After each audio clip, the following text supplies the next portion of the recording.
Politics is everywhere, especially this year. We see it on the news and in social media, but where do we see it in our classrooms? Mr. Jensen shared his perspective on teaching high school students about politics. I'm very interested in the politics of the presidential election. I think it's a very important part of my job because when I teach history, I'm teaching about things that happened in the past, and a lot of what's going on right now can be directly related right back to past events. There are very few new things that are happening.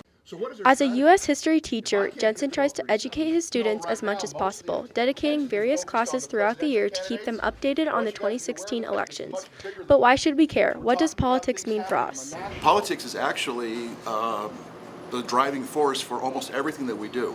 A lot of times people will say, well, it's just politics, I'm not interested in politics, but you have no choice but to be interested in politics because politics pretty much just drives everything.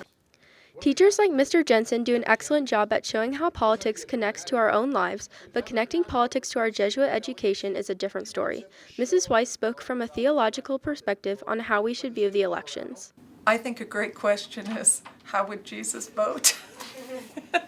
And so, of course, I think in terms of which candidate would bring peace and justice. And living a political life is invaluable to our development as individuals and as a country. I think living a political life is really important.